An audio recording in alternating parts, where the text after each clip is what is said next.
Audio चाललाय का? Audio stop सांगून द्यायचा. हा जरा ऑडिओ सगळ्यांच ऑडिओ स्टॉप करा.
ओके चला स्टार्ट करा रेवण. पटेल, काही दिवसापूर्वी एक महत्वाचं शिष्टमंडळ तुमच्या भेटी झालं होतं. त्यांनी तुमचं उपोषण सोडवलं आणि तुमच्या मागण्या 1 महिन्याच्या आत मान्य करू की तुम्हाला 2 महिन्याचा वेळ मागत होते पण तुम्ही दिला नाही. मात्र त्यावरती शंभूराज देसाई यांनी प्रतिक्रिया देताना असं म्हटलेलं आहे की आश्वासन पूर्तीच्या आराखड्याचं प्रारूप मुख्यमंत्र्यांना आम्ही देणार आहोत. येत्या मंगळवारी अर्थात उद्या शिंदेना या आराखड्याचं प्रारूप आम्ही देणार आहोत आणि आश्वासनाची पूर्तता करण्याच्या कामात आम्ही व्यस्त आहोत असं उत्तर दिलं शंभूराज देसाई. आता ते आले, समाजाचा एवढा मोठा प्रश्न आमच्या अस्तित्वाचा होता पोरांचा. ते आले, त्यांनी शब्द दिलाय आणि शेवटी काय असतं, एवढा मोठा वर्ग आहे आमचा मराठा समाजाचा. पोरांचं हित डोळ्यासमोर ठेवायचं असतं, राजकारण डोळ्यावर समोर ठेवायचं नसतं. आणि ते मी राजकारण डोळ्यासमोर ठेवलेलं नाही, कारण मला राजकारण करायचं नाही, अशा काही काही गोष्टीत पडायचं नाही. म्हणून मी समाजाचे लेकरं, आमचे गोरगरिबांचे पोरं, गोरगरीब माझा समाज डोळ्यासमोर ठेवलेला आहे. म्हणून सरकार आलं, सरकारवर विश्वास ठेवणं आंदोलक म्हणून माझी जबाबदारी होती, ती मी पूर्णपणानं पार पाडलेली. कारण माझं जबाबदारीच ही आहे की समाजाला मिळालं पाहिजे. 2 पावलं मागं पुढं सरकायचं, पण समाजाला मिळालं पाहिजे. राजकारण डोळ्यासमोर ठेवून नाही काय करायचं, असा माझा उद्देश. मग ते आले, उपोषण सोडवलं. त्यांनी 1 महिन्याला शब्द पाहिजे होता त्यांना, आपण समाजाच्या वतीनं त्याला दिला. ते त्यांच्या कामात येत. आता 13 जुलैपर्यंत काय बोलायचंच नाही, करतील. याला पॅरलल दुसरी एक घडामोड लक्ष्मण हाकेंनी वाडी गोदरीमध्ये आंतरवाली सराटीच्या दिशेवर उपोषण सुरू केलंय आणि त्यांचा असा दावा आहे की सगळ्या सोयऱ्यांचा आदेश आणि कुणबी नोंदी संदर्भात काढलेले सगळे शासन निर्णय रद्द करायची मागणी आहे आणि ती मागणी घेऊन त्यांचं उपोषण करतात. उपोषणाचा 5वा दिवस आहे. त्यांची सुद्धा प्रकृती खालावली आहे. डॉक्टरने आरोग्य तपासणी केली आणि त्यांचं उपोषण सोडवण्यासाठी सरकारचे शिष्टमंडळ केले. त्यात भागवत कराड, अतुल सावे आणि संदीप अंबोदर यांचा समावेश. मग काय, आता लोकशाही ज्याला ज्याला अधिकार आहे त्याप्रमाणे ते हे जातील, हे जातील, त्याच्यात काय मोठा विषय आहे. आम्ही तेवढं त्यांना विरोधक कधी मानलेला नाही, त्याच्यामुळे त्यांच्यावर काय उत्तर द्यायचं आहे ते लोकशाहीप्रमाणे चालू. तर त्यांचे जे आरोप आहेत की सगळ्या सोयऱ्यांचा अध्यादेश आणि कुणबी नोंदी संदर्भात काढलेले शासन निर्णय रद्द करा. हम्म, बघू बघू ना. पण काल त्यांनी मुख्यमंत्र्यांवरती सुद्धा आरोप केले की हे मराठ्यांची संख्या नाही नाही, त्यांच्यावर काय उत्तर, मी म्हणलंच ना तुम्हाला, त्यांच्यावर काय उत्तर द्यायचं. कधी ज्याला विरोधक मानलं नाही त्याला काय अर्थ आहे उत्तर देऊन. त्याला विरोधक मानलं त्याला ठीक आहे. मी एकाही ओबीसी नेत्याला आत्तापर्यंत बोललेलो नाही. मी विरोधी तेच सांगतो 10 महिन्यापासून.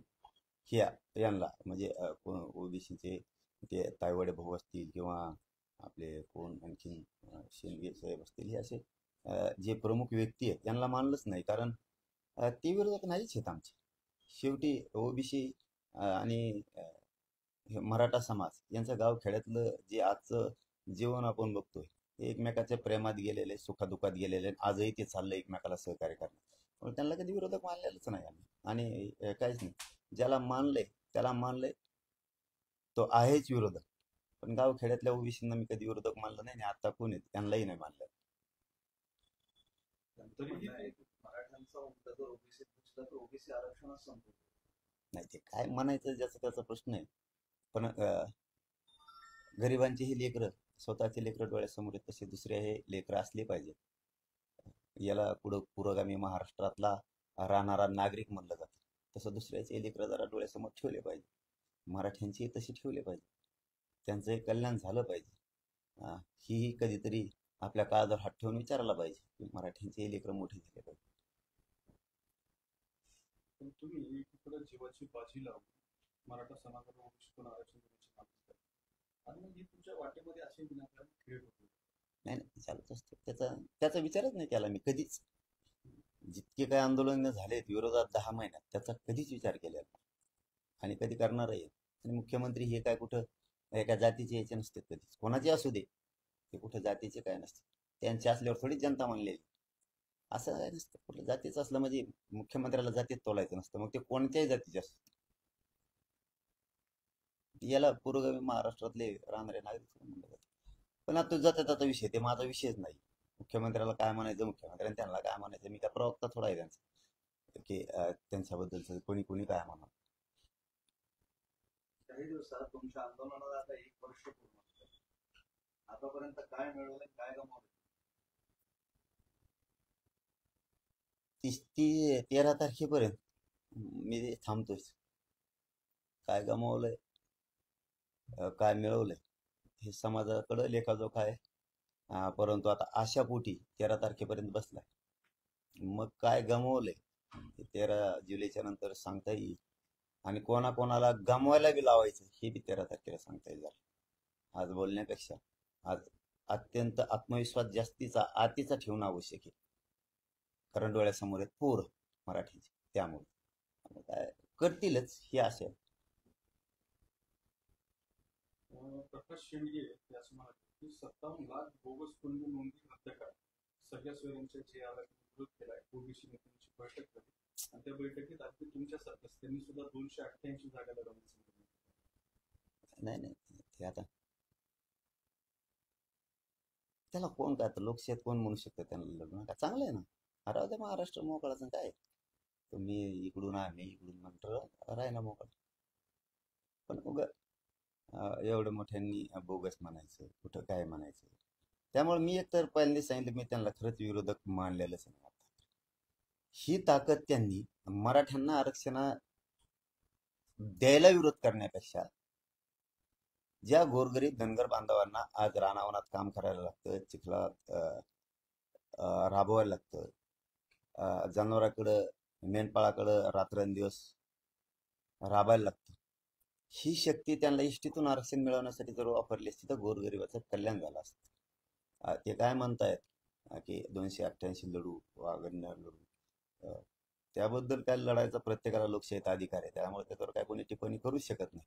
पण ही जी आम्हाला विरोध करायचं काम की आरक्षण देऊ नका आमचं बचाव काय करायला म्हणतात ना, हे करण्यापेक्षा त्यांनी गोरगरीब धनगर बांधवांच्या लेकरासाठी जर एवढी ताकद लावली असती ना, आतापर्यंत गोरगरीब धनगर बांधवांचं कल्याण झालं असतं. त्यांना इष्टीतून आरक्षण मिळालं असतं. त्यांना जे हक्काचं आरक्षण पाहिजे ते मिळवून द्यायला पाहिजे होतं. काही अपेक्षा आहेत वेगळ्या वेगळ्या. कुठं हातातून स्वराज्य संस्था जाईल किंवा निवडणूक जाईल हे. अरे मी सुद्धा म्हणतो तुम्ही आम्ही 4-10 जण प्रत्येक समाजातले मोठे होऊ.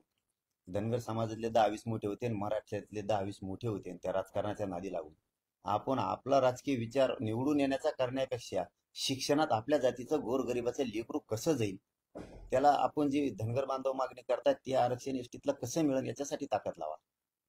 त्याबरोबर मराठा सुद्धा राहील ताकदीनं. तुमच्या गोरगरिबाचे करोडो लेकरांना मिळवून देण्यासाठी काम करा ना. हे कोणचं मागणी की निवडणुकीतून आम्हाला उभा राहता यायचं नाही, ही कुठं आरक्षणाची मागणी असते का. अरे गोरगरीब धनगर बांधवाची मागणी समाज इष्टीत गेला पाहिजे, आरक्षणात गेला पाहिजे. त्याच्यासाठी ताकद लावा. त्याला ताकद लावली तर मराठी सुद्धा तुमच्या सोबत आहे.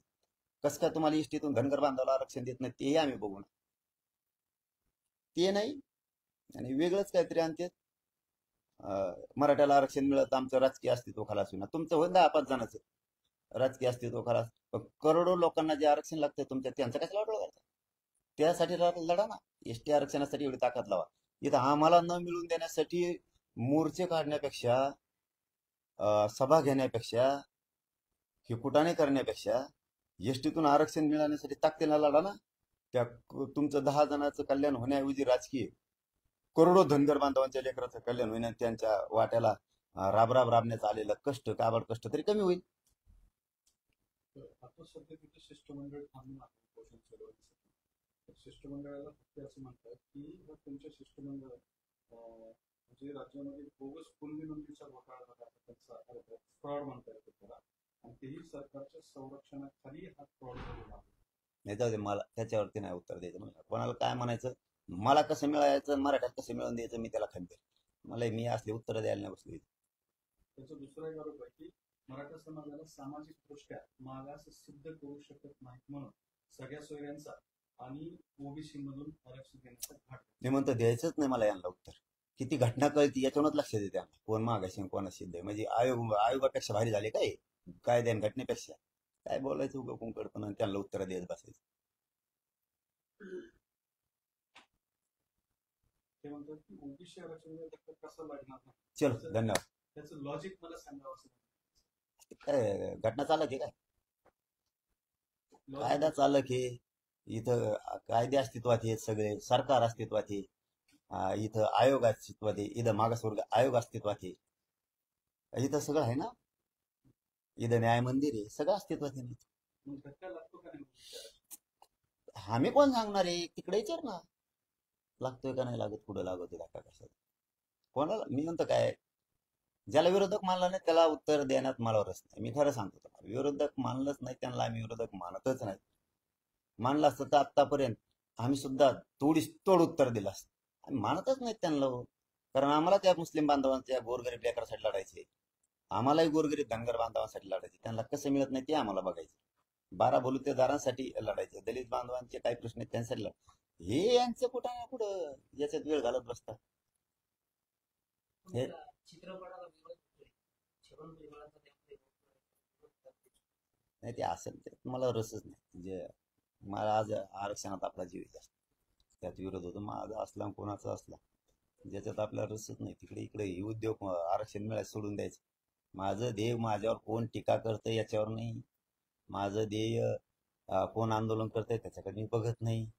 माझं ध्येय एकच आहे, कोणाकडे लक्ष नाही द्यायचं. आपल्या जातीला किती मिळतंय त्याच्यावर ध्येय ठेवायचं. आणि माझी जाती एक, माझ्या जातीनं आता थोडा काचका दाखवलेला नंतर असा दाखी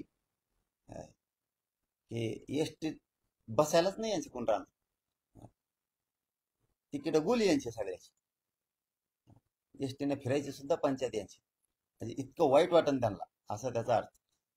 सोपं नाही हो. आपल्याला हलक्यात जर आता घेतलं मग सरकारला कळण आणि विरोधी पक्षाला बी कळण मग काय कसा असतो मराठी आणि मराठ्याच्या मताचं रूपांतर कशाला म्हणते. आणि त्यांच्या सोबत आलेल्या समुदाय जे जाती आहेत त्यांच्या मताचं रूपांतर कशात होतं मग धक्का कळत नाही. त्यामुळं आम्ही विश्वास ठेवलाय शंभूराजे देसाई साहेबांवरती, शिंदे साहेबांवरती, फडणवीस साहेबांवरती, जे जे सामंत साहेब आले होते, त्यांचे कोण कोण मंत्री आले होते, ते राऊत एक मध्यस्थी करतायत त्यांच्या माध्यमातून. त्यामुळे ठेवला. आता ते शिंदे साहेब फडणवीस साहेब एकमेकाला साथ देत आहेत, करतोत बोललेत. आम्हाला काय कोणी करू, आम्हाला आरक्षण पाहिजे, चांगली गोष्ट आहे. फडणवीस साहेब जर त्यांना बळ देत आहेत, ताकद देत आहेत, हे जर गोष्टी होत आहेत चांगली गोष्ट आहे. आमच्या काही शत्रू थोडे फडणवीस साहेब. मी तर आजच नाही 10 महिन्यापासून म्हणतो पण बोललं की सोडित नाही. माझ्या आरक्षणाच्या आणि मराठ्यांच्या विरोधात कोणी बोलायचं नाही, मी सहन करत. तर कोणत्या पक्षाचे विरोधक असू नये ते काय, माझं ध्येय सरळ आहे. कोणाच्या आरोपाला उत्तर मी देत नाही, मला गरज नाही आणि मी त्याला महत्व देत नाही. माझं ध्येय गोरगरीब मराठ्यांना आरक्षण मिळवून देणे. ओके बॉस, धन्यवाद. तुम्ही मुस्लिम समाजाचा विषय काढला होता, आज बकरी ईद आहे, काय शुभेच्छा द्या. शुभेच्छा सगळ्याला, तुम्हाला माहित नाही कशाच काय असते. चल बकरी हा सण उत्सव आहे. मग दिल्या ना आता, यात काही माहितीच नाही. तर ओबीसी नेत्याला आव्हान केलं आहे. जर तुम्ही आमचे नेते आमचे जर लोक पाडत असाल तर आम्ही तुमचे नेते म्हणून आमदार जर पाडू. आणि मग आम्ही कोणाची पावडं म्हणतो. त्यांना असं वाटतं का की आमचे पाडीत म्हणल्यावर मागं सरको, आम्ही आमचेच पाडायचं म्हणतो ना. काय बोलते हे तरी कळायला पाहिजे ना. आम्ही म्हणतो तू पाडा, ते काय आम्हाला काय पाडा आणि तुम्हाला काय पाडायचे आम्ही पण नाही म्हणतोय. आम्हाला कोणचं सुखात ठेवलंय त्यांनी, तुम्हाला ज्याचे पाडायचे त्याचे पाडा, पण आम्ही म्हणणार नाही तुमचे पाडा. आमच्या त्या नियती नाहीत माणसांबद्दल आणि तुमच्याबद्दल आमच्या त्या भावनाच नाही. तुमच्या असतील आमच्याबद्दल त्या भावना, ह्याला पाडा आणि त्याला पाडा. आमचे नाही तुमच्याबद्दल तशा भावना की त्याला पाडा. तुम्हाला ज्याला पाडा त्याला पाडा. मराठा बी निर्णायक आहे ना, असं काय मराठा बी काय साधा समुदाय, मराठा बी बघ. याआधी तुम्ही सरकारला खूप वेळ दिला, मात्र त्यावेळेस शक्य झालं. आता परत एक शक्य होईल काय वाटतं. शेवटी आता शक्य अशक्याच्या गोष्टी आंदोलनात नसतात, समाजकारणात नसतात. आपण विश्वास ठेवायचा असतो, जितकं आपल्याला शक्य आहे तितकं बघू. 13 जुलैपर्यंत वेळ देणं गरजेचं आहे, समाजाचं कल्याण व्हायचंय. नाही आम्ही तयारच आहेत ना, समाज लगेच तयार लढायला पुन्हा असं थोडंच 13 झाली म्हणजे नाही. किती दिवस आमची तयारी त्यांची संघर्ष करायची. चल ओके, धन्यवाद. नाही चला चल, पुढून नको चल.